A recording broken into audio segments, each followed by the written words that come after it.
ये क्लास भी प्लान हो चुकी है, ट्यूसडे को या वेडनेसडे को आपको ये क्लास मिल जाएगा पिरामिड के ऊपर रात को, चिंता फ्री हो जाओ।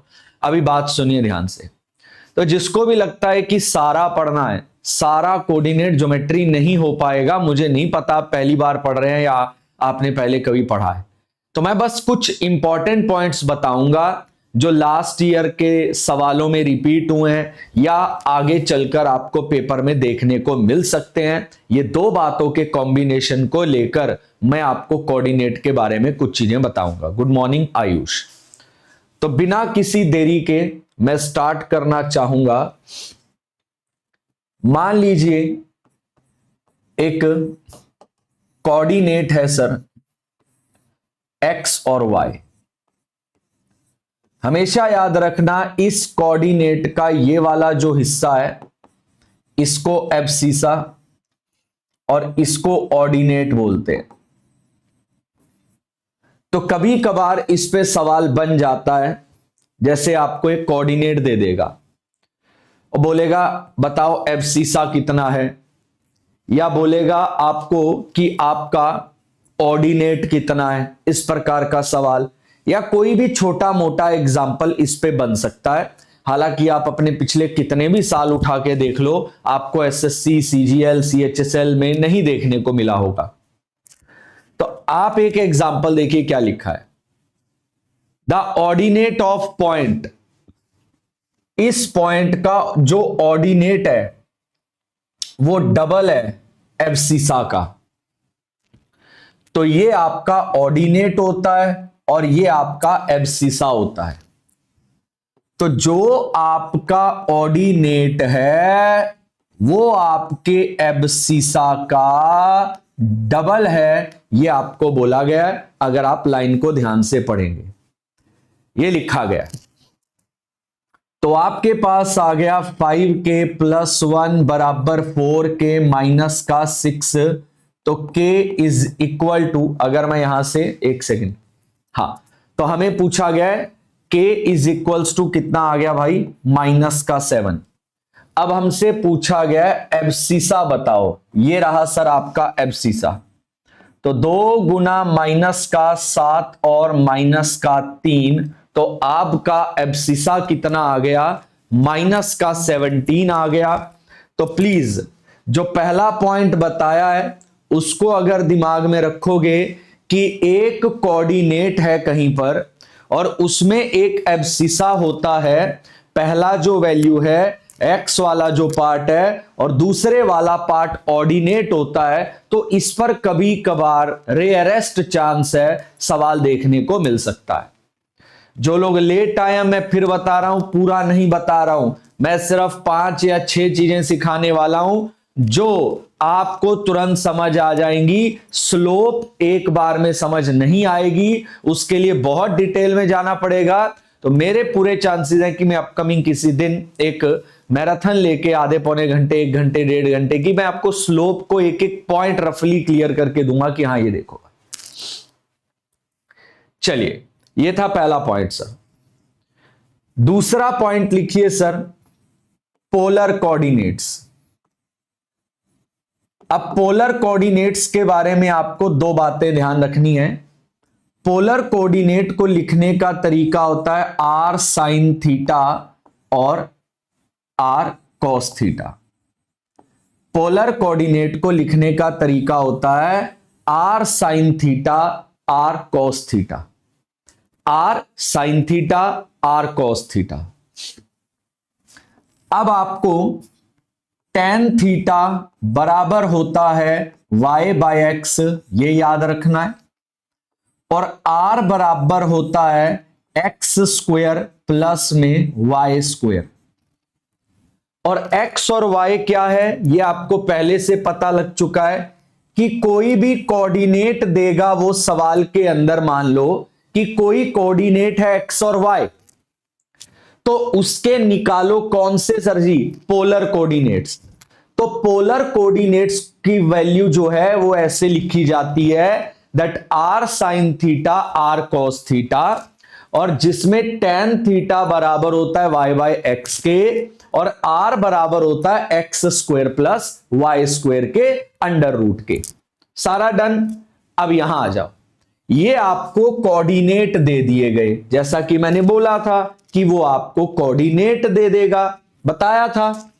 अब वो आपको कोऑर्डिनेट देकर बोलेगा कि इसके पोलर कोऑर्डिनेट्स बताओ, इसके पोलर कोऑर्डिनेट्स बताओ। तो मेरे x का वैल्यू हो गया 4√3 और मेरे y का वैल्यू हो गया 12।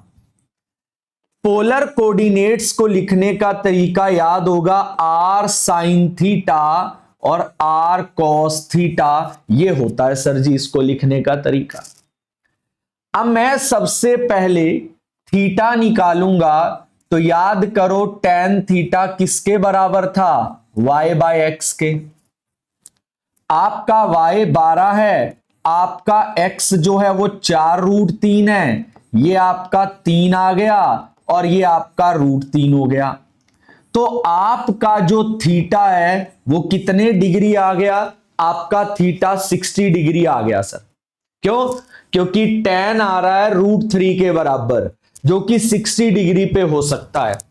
And the last one, r बराबर होता है आपका x का स्क्वायर और प्लस y का स्क्वायर रूट में सर। इसका अगर स्क्वायर निकालेंगे तो 48 और इसका अगर स्क्वायर निकालेंगे तो 144, रूट का 192 मतलब 8√3 सर।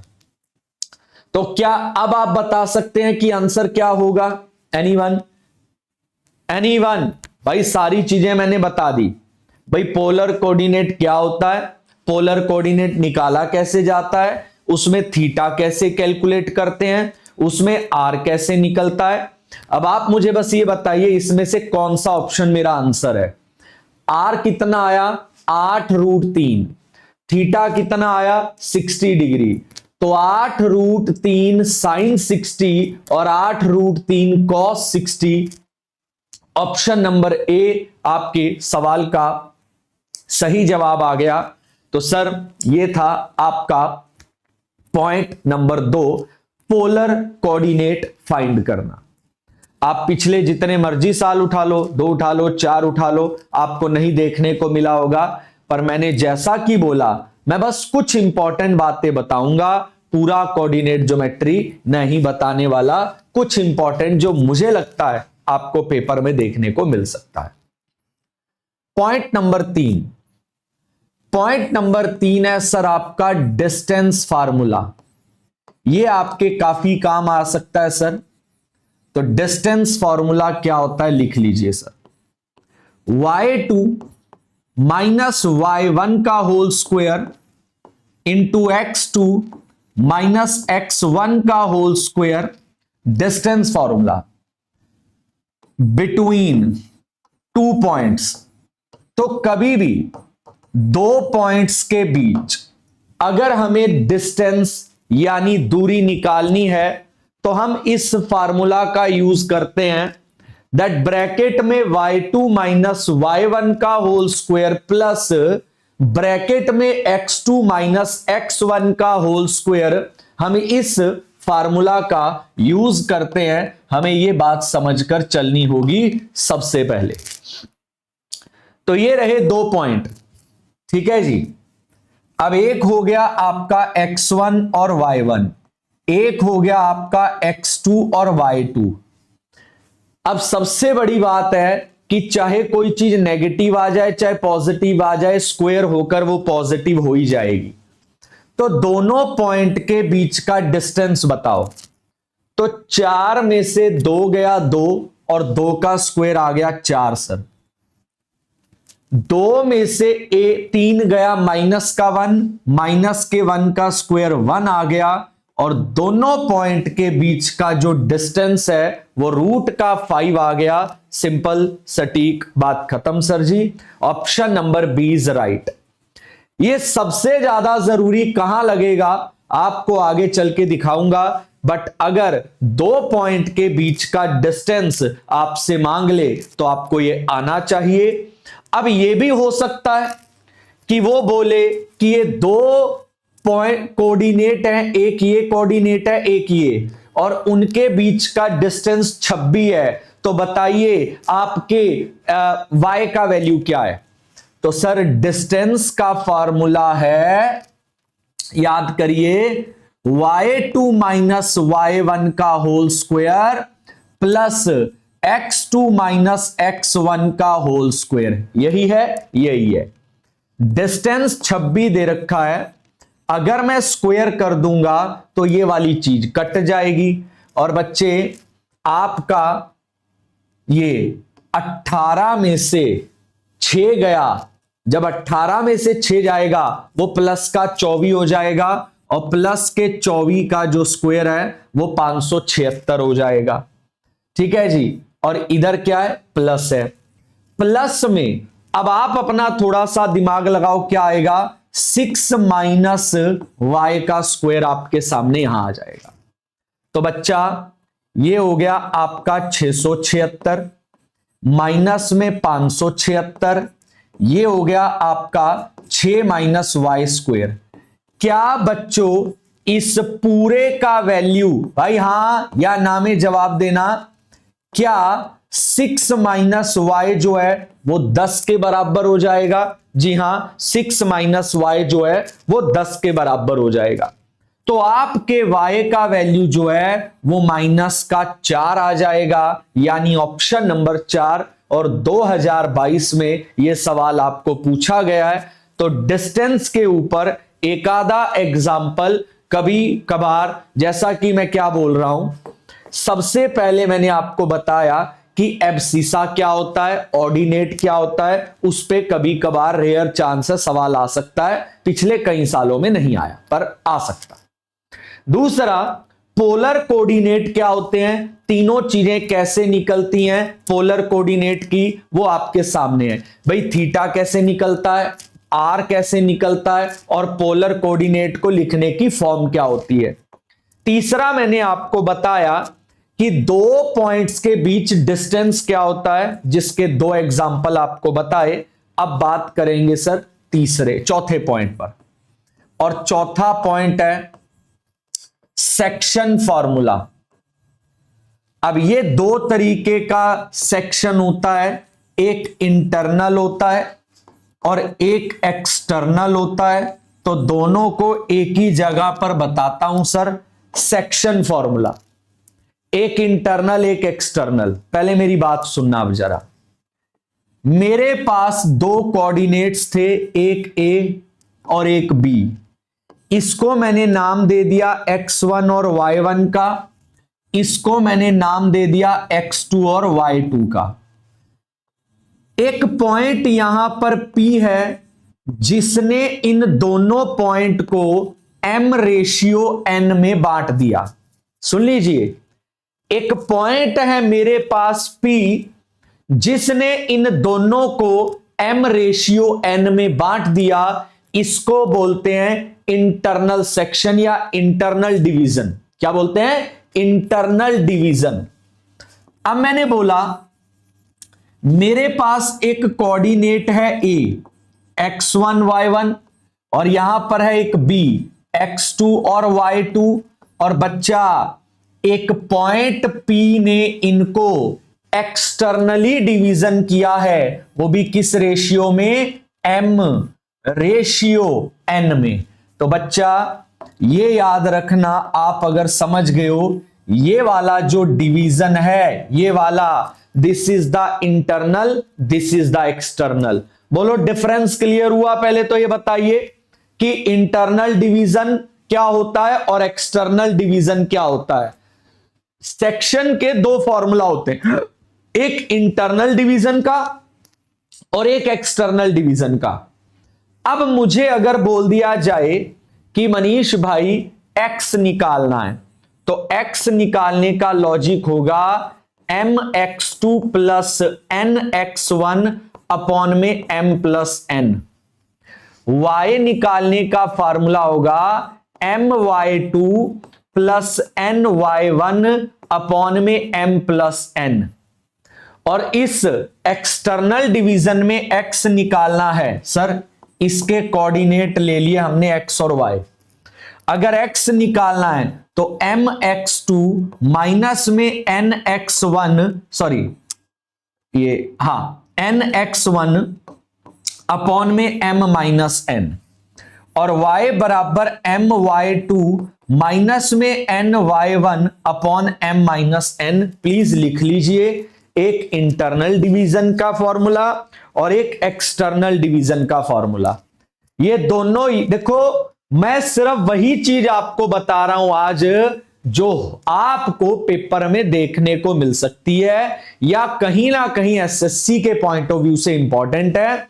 बट कुछ सवाल स्लोप के एक या दो CHSL में पिछले साल देखने को मिले थे, पर स्लोप एकदम क्लियर होने वाला पार्ट नहीं है। उसके लिए मैं सोच रहा हूं कि एक स्पेशली क्लास रखी जाए ओनली स्लोप, अगर थोड़ा सा भी मुझे लगा कि हाँ यार बहुत ज्यादा जरूरी है। नहीं तो आपने कहीं तो कोऑर्डिनेट पढ़ा ही होगा, इंपॉर्टेंट पॉइंट्स मैंने बता दिए, पूरा आपने पढ़ा ही होगा। तो लीजिए, अब एक सवाल है, कहता एक पॉइंट ए बीसी को डिवाइड करता है। लो सर, ये आपका बी है, ये आपका सी है, और पॉइंट ए इनको डिवाइड करता है। किस रेशियो में डिवाइड करता है? 1:3 में डिवाइड करता है। बी के कोऑर्डिनेट है 4 और -4, सी के कोऑर्डिनेट है 0 और 6 सर जी, और ए के कोऑर्डिनेट बताने हैं यानी x और y बताना है। तो x का वैल्यू क्या होगा? 1 × 0 0, 3 × 4 12, और डिवाइड बाय 4, तो आपके x का वैल्यू जो है वो 3 आ गया, यानी ऑप्शन नंबर सी। बोलो समझ आया या नहीं आया? प्लीज कमेंट करके बताइए। अब आपको आपने ये कहां से बना दिया? ये रहा sir, m × x2 plus n × x1 और डिवाइड बाय m+1। फार्मूला लगाओ, तो m × x2 plus n × x1 और डिवाइड बाय m+n। अगर यहीं पे मुझे y निकालना है तो m × आपका क्या सर जी? y2, ठीक है जी। n × कितना सर जी? y1। तो बच्चा डिवाइड बाय m+1, यानी आपके सवाल का उत्तर आ गया कि x और y के जो कोऑर्डिनेट हैं वो 3 और -1 आएंगे, 3 और -1 आएंगे। बच्चा अब इसका उल्टा सवाल भी आ सकता है। ये तीनों कोऑर्डिनेट आपको दे देगा और बोलेगा किस रेशियो में बांटा था। फार्मूला आपको पता है, तो चाहे उल्टा सवाल पूछे चाहे सीधा सवाल पूछे, उससे कोई फर्क पड़ेगा नहीं। चलो, अब इस सवाल का उत्तर आपको बताना है। आपके पास टाइम है 1 मिनट 1.5 मिनट, जो आपको चाहिए सर। चलो शाबाश। इस सवाल के लिए आपके पास टाइम मैंने दे दिया है। आपको 1 मिनट चाहिए, 30 सेकंड चाहिए, 40 सेकंड चाहिए, 50 सेकंड चाहिए, लगाओ उत्तर बताओ सारे।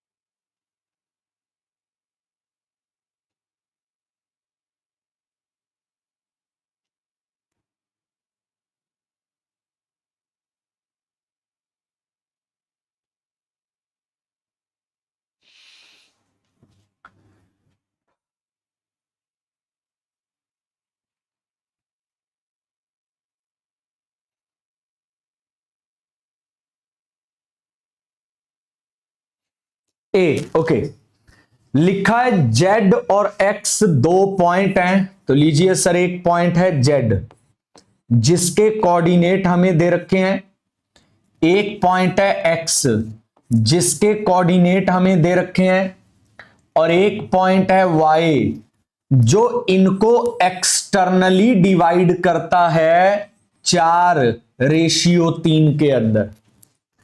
तो y के कोऑर्डिनेट्स निकालने हैं, यानी आपको x और y निकालना है। तो x निकालना है बेटा, तो m × x2 minus n into x1 और divide by m minus n। तो x का वैल्यू 16 आ गया, तो पहला ही ऑप्शन है। बात खत्म बेटा, शाबाश अरविंद। और बाकी कोई अभी भी सोच रहा हो कि कैसे करना था, ये रहे सर, इंटरनल बताया, एक्सटर्नल भी बताया, दोनों के फार्मूला भी बताए, बस वही आपको याद रखना। इसीलिए मैंने स्लोप का पंगा आज लिया नहीं, क्योंकि कोऑर्डिनेट कहने को लगता है आसान है, चार लोग बैठ के कुछ भी कह लेते हैं भाई आसान है, बंदा फंसता है बस स्लोप के अंदर। इसलिए स्लोप को मैंने बीच में डाला नहीं, परपेंडिकुलर डिस्टेंस को डाला नहीं, कि कोई कंफ्यूजन नहीं होनी चाहिए। इंपॉर्टेंट पॉइंट्स आपको सारे क्लियर कर रहा हूं। अब आगे बढ़ते हैं सर। अब नेक्स्ट पॉइंट है कि जब भी दो इक्वेशंस की बात होती है तो आपने हमेशा देखा होगा a1x प्लस b1y और प्लस c1 बराबर 0, या a2x प्लस b2y और प्लस c2 बराबर 0। इन दो इक्वेशन में तीन तरह के रिलेशन हो सकते हैं। प्लीज उन तीनों तरह के रिलेशन को समझो। या तो वो हो सकती हैं सर कोइंसाइड लाइंस। सर यहां से जो मैं आपकी इक्वेशन बनाऊंगा वो एक दूसरे के ऊपर कोइंसाइड हो सकती हैं, जिसको हम एक और नाम से बुलाते हैं इनफाइनाइट सॉल्यूशंस। इनफाइनाइट सॉल्यूशंस का मतलब होता है a1 बाय a2 बराबर b1 by b2 is equal to c1 by c2। फिर आपकी अगर बात करें सर तो उसको बोलते हैं हम आपकी पैरेलल लाइन सर।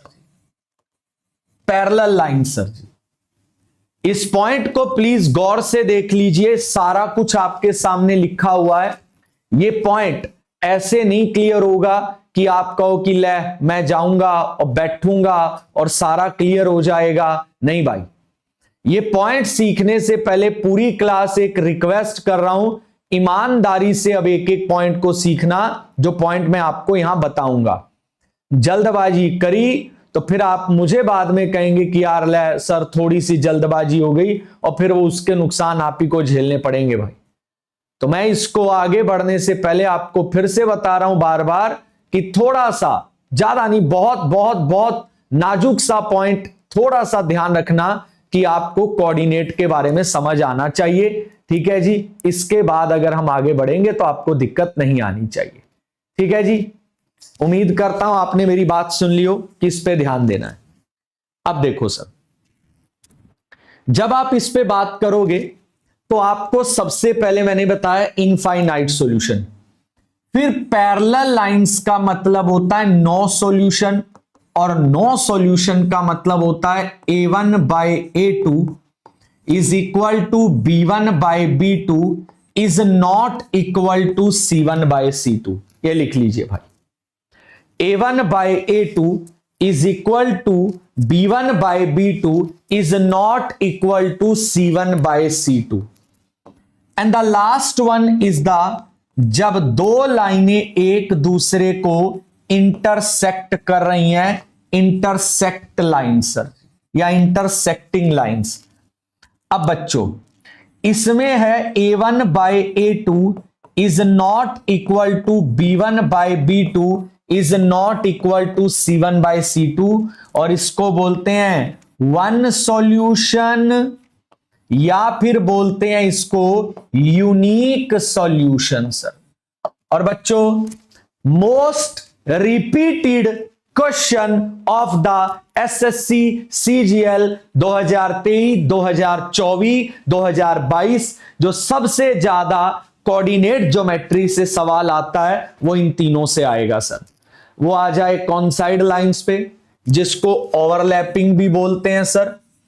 ठीक है, और या फिर आ जाए आपके पास ये इनफाइनाइट सॉल्यूशन लिखा हुआ, कुछ भी लिखा आ सकता है, पैरेलल लाइन लिखा आ जाए, नो सॉल्यूशन लिखा आ जाए, या फिर इंटरसेक्टिंग लाइन या वन या यूनिक सॉल्यूशन लिखा आ जाए।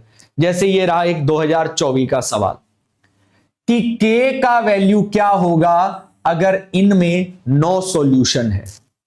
नो सॉल्यूशन का मतलब भाई a1 बाय a2 है, b1 बाय b2 है, और c1 is not equal to c1 by c2 है। तो ये रहा आपका a कितना है 2। फिर आपके b पे आओ, b कितना है, सॉरी a1 है आपका 2 और b1 a2 कितना है 1, आपका b1 कितना है 7k और आपका b2 भी है 1। तो आपके k का वैल्यू जो है वो 2/7 आ गया। The option number C is right answer sir ji. तो यहां से आपको सवाल पूछा जा सकता है 2024 का लेटेस्ट सवाल, ये नहीं है कि 2011, 12, 10, 15, 16 का है, आएगा सर यहां से सवाल। बस आपको ये याद रख लेना है कि overlapping infinite solution, intersecting line one solution या यूनिक सॉल्यूशन, और पैरेलल लाइंस मतलब नो सॉल्यूशन। और तीनों की इक्वेशंस का लिखने का पैटर्न भी याद रहना चाहिए, तभी बात बनेगी। अब जैसे उसने क्या बोला, इनमें से कौन सी बात सही है इस इक्वेशन के बारे, तो पहले इसको लिखते हैं a1 by a2 is equal to b1 by b2 is equal to c1 by c2। Point का 4 बाय पॉइंट का 3 बराबर पॉइंट का 16 बाय पॉइंट का 12, 1.7 अपॉन 3.4। ये आएगा 4/3, अगले वाला भी 4/3, पर अगले वाला 1/2। तो ये आ गया a1 बाय a2 बराबर है b1 बाय b2 के, बट नॉट इक्वल है c1 बाय c2 के। यानी ये कौन सा सॉल्यूशन आ गया, the system has no solution, the system has no solution, the system has no solution 2024। एक और देखिए, a और b के वैल्यूज क्या होंगे अगर इनफाइनाइट सॉल्यूशन है। इनफाइनाइट का मतलब a1 बाय a2 बराबर होगा b1 बाय b2 बराबर होगा c1 बाय c2। सबसे पहले इस पोर्शन को सॉल्व करो। तो a आ गया आपका बटे 3 आ गया और बराबर में 2/6 आ गया, तो a का वैल्यू 1 आ गया सर जी। अब आप इस वाले को कंपेयर करो, b अपॉन 5 माइनस 2a बराबर में 1/3, या फिर प्रॉपर लिख देता हूं 2/6। b पता नहीं है, a का वैल्यू 1 है, तो नीचे 3 आ जाएगा। तो बात खत्म हो गई सर, आपके b का वैल्यू भी 1 आएगा। अगर आपके a का वैल्यू 1 है तो b का वैल्यू भी 1 आएगा।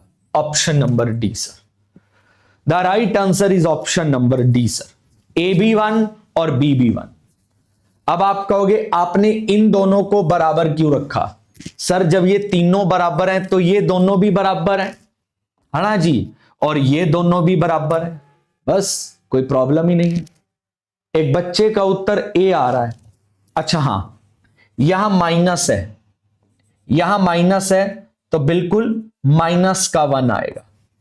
जी सर माफ करना, यहां माइनस है। Option number A right.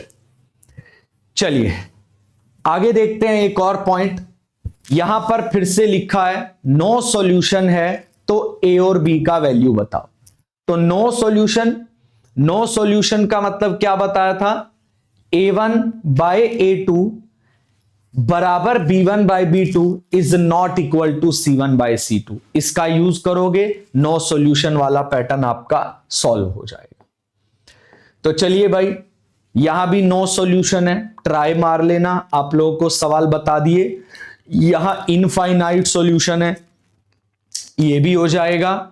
यहां पे आपको इनफाइनाइट सॉल्यूशन दे रखा है। अब एक चीज देखो, सारे सवाल तो मैंने 2024 के डाले नहीं होंगे, पर जो मैंने डाले हैं गिन लो, 1 2 3 4 5 6 7 और 8 ठीक है जी, 8 सवाल आपके सामने सामने आपने देख लिए सर, और इसके अलावा जो और आए होंगे वो बात अलग है।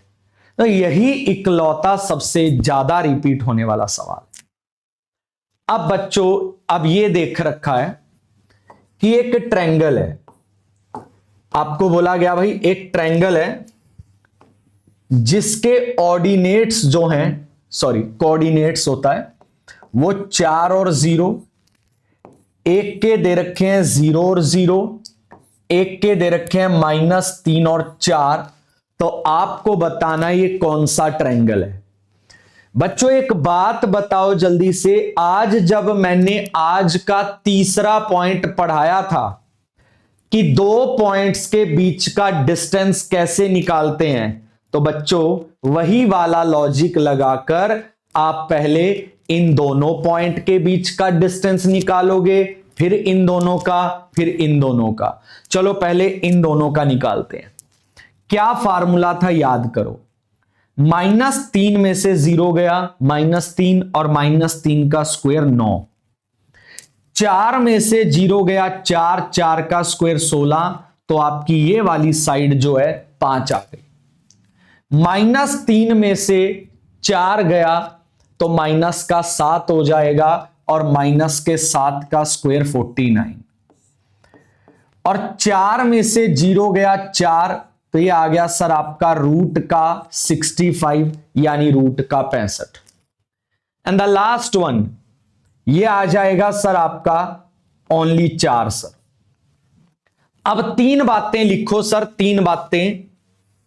A, B and C are sides of triangle. Sides of a triangle. Sides of a triangle.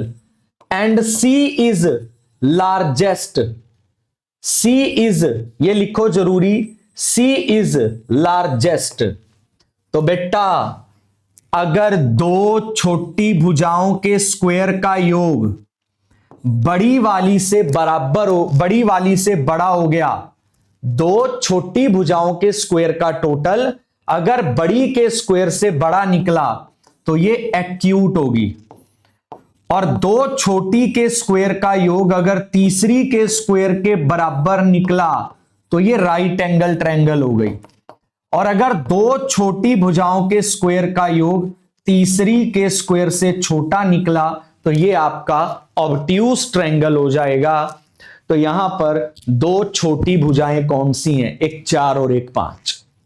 तो 4 का स्क्वायर 16, 5 का स्क्वायर 25, बड़ी वाली का स्क्वायर 65 आ जाएगा। तो जल्दी से बताइए प्लीज ये कौन सी ट्रायंगल है, फटाफट से भाई जल्दी से बताइए ये कौन सी ट्रायंगल है। एवरीवन कमेंट करके बताइए जल्दी से ये कौन सी ट्रायंगल है सर, फटाफट से एकदम जल्दी से। Yes, this is an obtuse angle triangle sir, ये आपको पता होना चाहिए, ये आपको पता होना चाहिए कि obtuse triangle, acute triangle, right angle triangle, कभी अगर बताना पड़ जाए कि कौन सी ट्रायंगल है आपको पता होना चाहिए। और ट्रायंगल पे एक और सवाल, एरिया निकालने वाला, तो कभी भी ट्रायंगल का एरिया मांग ले तो मस्त मेथड देख लो, 6, 7, 1। अच्छा नहीं सर, फिर से पूछ रहा है कौन सी ट्रायंगल है, एरिया वाला सवाल, एरिया वाला सवाल नहीं डाला मैंने, चलो छोड़ो। मान लो अगर वो यहां ट्रायंगल का एरिया मांग ले तो मेथड देख लो बस सर, 1/2, 6/7, 1/2, 5/8, और वो जो 6/7 शुरू में लिखा था दोबारा लिख दो। 1/2 क्या करना है, गौर से देख लो, गौर से 6 का डबल 12, 1 गुणा 8, 8, 5 सत्ते 35, माइनस माइनस माइनस 7 एकम 7, 5 का डबल 10, 6 अट्ठे 48। तो 1/2 इंटू 30 और 35 65, इधर 17 और 48 65 आ गया 0। तो ट्रायंगल का एरिया 0 शो कर रहा है, या तो कोई वैसे मिस्टेक होगी पर्टिकुलर या कुछ भी, बट ये तरीका लिख लो। अगर किसी भी ट्रायंगल का एरिया मांग ले ऐसे 3 वर्टिसेस पॉइंट देकर, तो आपका ऐसे ही डायरेक्ट जाना है। पर ये देख लो, पहले पीले वाले को गुणा करना है, येलो वाले को, और उसके बाद आपको गुणा करना है ये जो मैंने दूसरा कलर यूज किया, और देन लेटर ऑन आप उसके लिए जा सकते हो।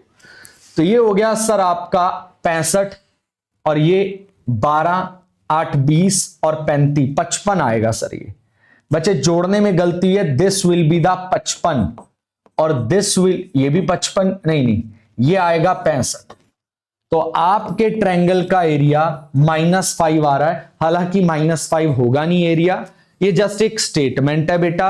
अब स्टेटमेंट के हिसाब से जब एरिया वाली स्टेटमेंट आएगी वो प्रॉपर ही आएगी, तो ये सोचना मत कि माइनस में एरिया कैसे आ गया, जस्ट तरीका देख लो। एंड द लास्ट लाइन, बिल्कुल वेरी मच लास्ट, एक इक्वेशन दे रखा है सर्कल का जिसका सेंटर आपको दे रखा है, और सेंटर के ऑर्डिनेट्स को ए और बी बोला जाता है। X and y are variables, x and y are variables. तो एक्स माइनस ए का whole square plus y minus B का होल स्क्वायर बराबर होता है रेडियस के स्क्वायर के। तो x माइनस 1 का होल स्क्वायर जमा y माइनस 2 का होल स्क्वायर बराबर में 16। तो x स्क्वायर प्लस 1 माइनस का 2x जमा y स्क्वायर प्लस 4 माइनस का 4y और बराबर में 16। तो x square plus y square minus का 2x माइनस का 4y बराबर में 11, यानी option number D will be the right answer sir. कभी भी ट्रायंगल की इक्वेशंस, सॉरी सर्कल की कोई इक्वेशन आपसे मांग ले तो ये रहा मेथड, और x और y क्या होते हैं, वेरिएबल होते हैं, ये चीज जरूर लिख लेना सर।